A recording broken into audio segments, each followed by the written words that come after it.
Hey guys, it's Dan, and my desk is a little cluttered up. My son has his Ouija board set up right on my desk.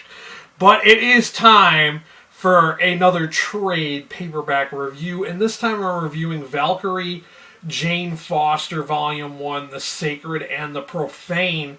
And this is written by Ewing and I'm assuming Jason Aaron. Yes, okay. And a few other artists who have worked on this, who I'm not too familiar with any other names. But this collects issues of the same title, numbers 1 through 5, and War of the Realms Omega.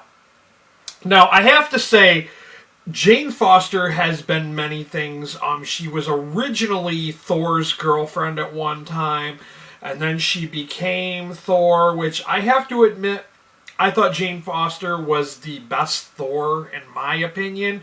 I like her better than the unworthy Thor. And I don't know why they had to get rid of her and why they had to bring back the original Thor, because I thought she was the best Thor ever during that whole time when Thor was unworthy.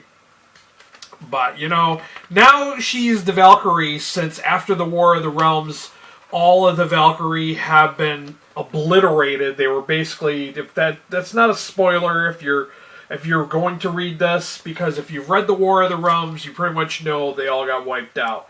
She is the last Valkyrie. She has this weapon that's called the All Weapon. I forgot, it has like a fancy name that I can't remember the exact specific name of it. But it can turn into any kind of weapon she requires. It can even turn into wings. She has a horse that she rides.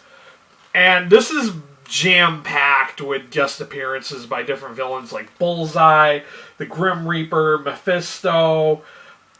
Doctor Strange is in this at one point. I thought this was really good, but not great. Like, I enjoyed it. I gave it a 3 out of 5 star rating on Goodreads. I do think the series has potential.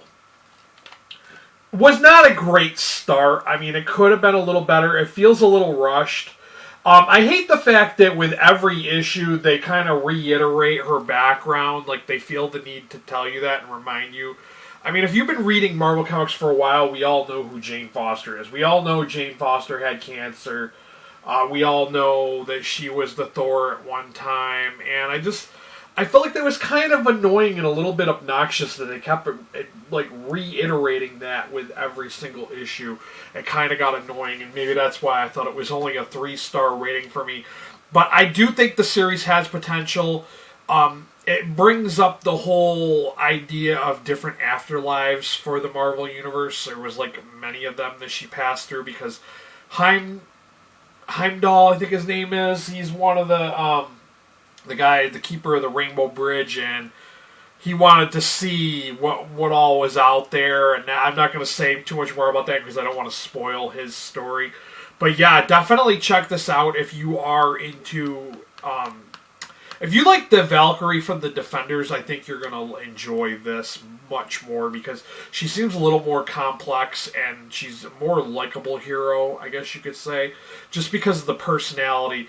Like, one of the things I don't like about the Jane Foster character is she's always kind of doubting herself. She's always like, well, I don't know if I can really do that. I don't believe in myself, you know, like that kind of stuff. But I think this does have potential to go someplace.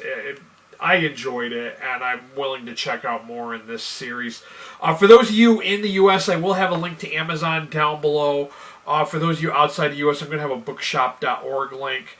I've noticed that no one yet so far has used the bookshop.org link, but, you know, it does help you find a copy of this in your area, so you can order it online. Don't think that it's just going to tell you where a bookshop where you can buy it is. It's just going to let you order online and have it be able to ship to you.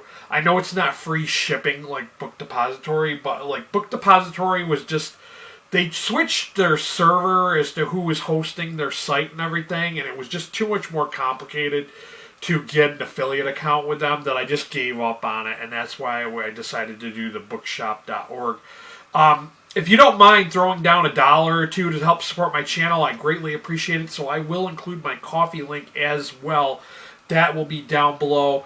Thank you for watching, guys. This has been Dan, and until next time, be good to each other.